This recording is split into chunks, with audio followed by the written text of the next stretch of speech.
about it. I've been thinking about all the things you do. Hey fellow foodies, it's Faye from faysfood.com, and today I'm going to show you how to make these cheesy garlic knots.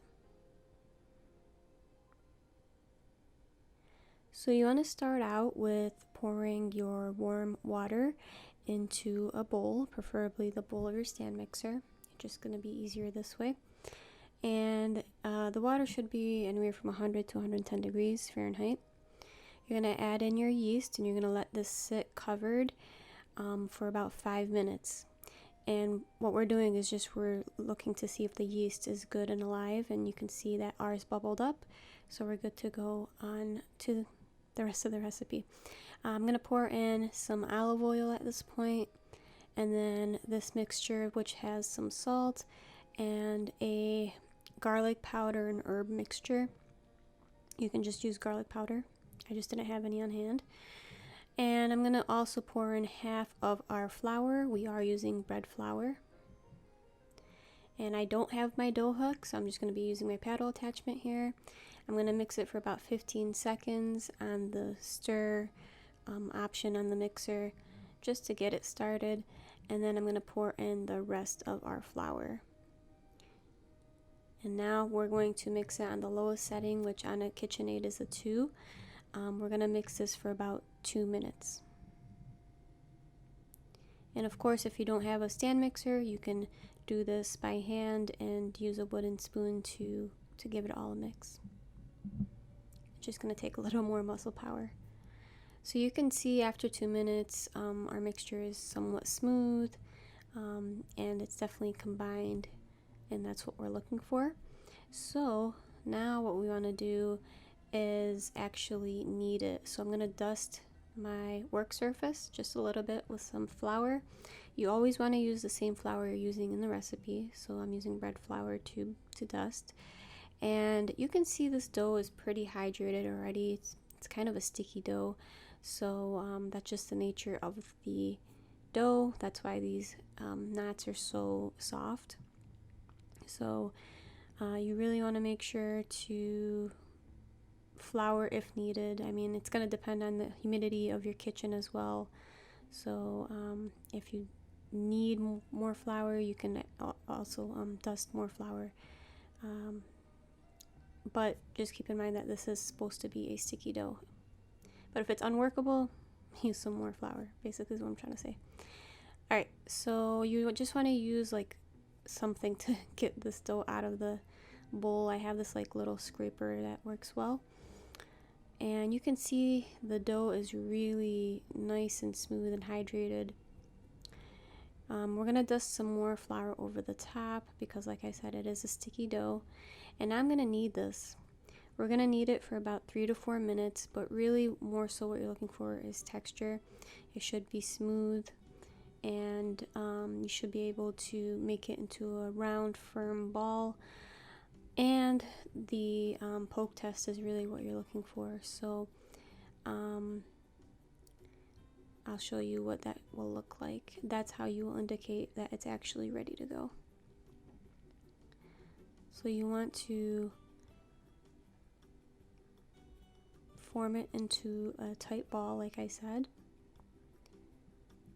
And like I said, use as much flour as you think you need. Just don't overdo it.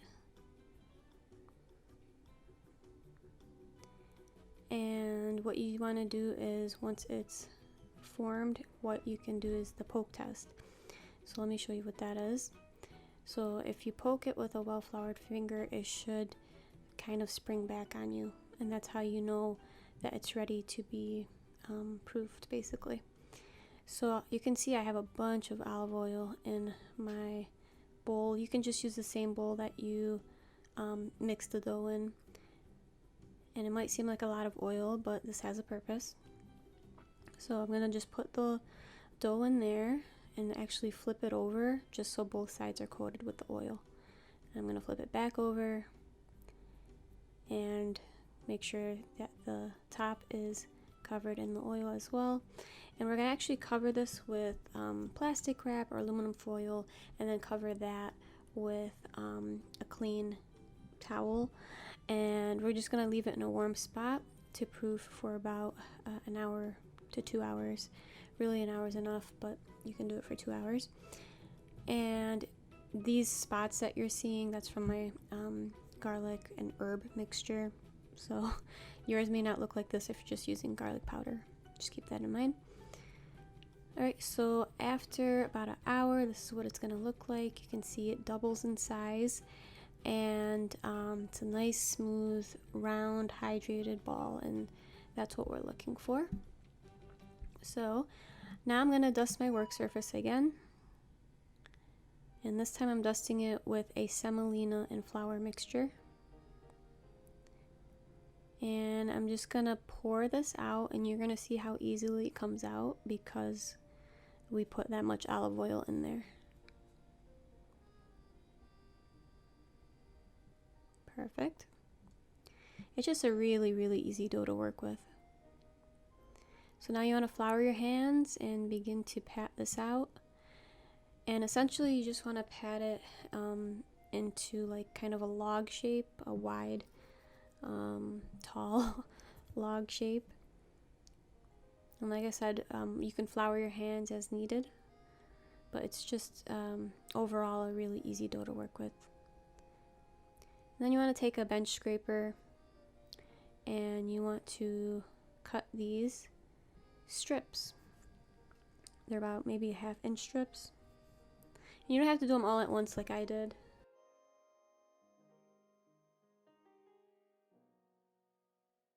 Alright, so once you have the strips ready to go, what you want to do is begin to roll them out into like a rope. Don't overdo it, just a couple of times, and then you slightly flatten the middle and you can put your cheese in there. Now I used cut up string cheese because we just have a bunch of string cheese on hand that I want to get rid of, which they don't melt that well, but if you wanted to use a good melting cheese like a Munster, maybe a provolone that's shredded, you can do the same thing. It's just gonna be a little bit harder to tie because it's shredded, but I think it will melt better than the cheese I used. So definitely use whatever cheese you think you'd like. Alright, so this is how you tie them, and they don't have to be super perfect as long as you get that first knot, and then you can kind of tuck in the remaining dough. So it looks like somewhat a knot mixture like this. Alright, so then you want to place them each on a baking sheet that is greased with cooking spray. You want them somewhat apart and because they will expand and grow as we let them sit for a bit. And now in the meantime, I'm going to make the butter mixture. This is just some butter, some minced garlic, and some red pepper flakes, salt, and Italian seasoning. And you really want to use that fresh garlic. That's really going to add the flavor we're looking for these knots. So you just want to give this a mix and set that to the side. And you can see what I did was I let the knots sit for about half an hour. So you want them to sit for about 30 to 45 minutes. You can see I covered them with plastic wrap. Make sure you grease the plastic wrap with cooking spray so it doesn't stick to the dough. And yeah, you just let them sit for 30 to 45 minutes at room temp, and they'll expand a bit as you see. And then what you want to do is we're ready to go. The oven is preheated at 400 degrees. I'm going to really just brush on this butter mixture on each knot. And this is going to add so much flavor. And it's also going to add some color because the butter adds some color to the knots as well. So now I'm sprinkling on my cheese mixture. This is just some grated, it's like a grated blend. It has Asiago, Romano, and some other Italian cheese. You can just use whatever Italian cheese that's grated. It really doesn't matter. Alright, so these are ready to go. We're going to bake these for about 25 to 30 minutes. For me, 25 minutes was perfect. At 400 degrees. And once they come out of the oven, you want to brush them on again, this butter mixture. You may have to rehydrate it with some olive oil or more butter, but that's not a big deal.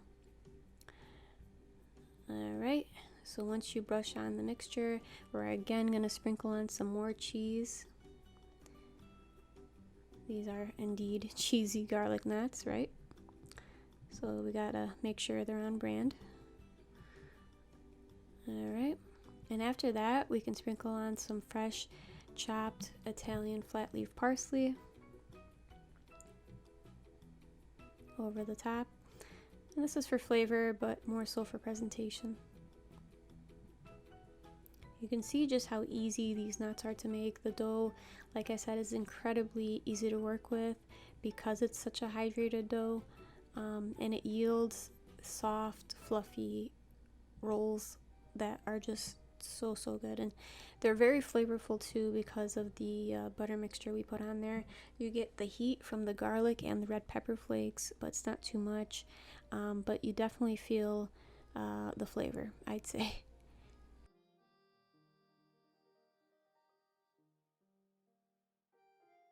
So for the full recipe, go to faysfood.com. It will be all on there. And like this video if you like it. Share it with any garlic knot lovers that you have in your family. You can serve these with marinara or with ranch, or really with any dipping sauce, but they're definitely best with marinara or ranch. They're best served the same day, warm. And you can definitely reheat them the next day though, and they'll be fine as well.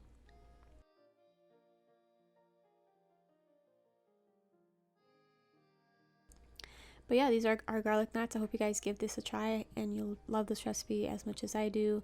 And yeah, subscribe to the channel for more great videos on the way. Until next time, guys, I hope you have a wonderful day.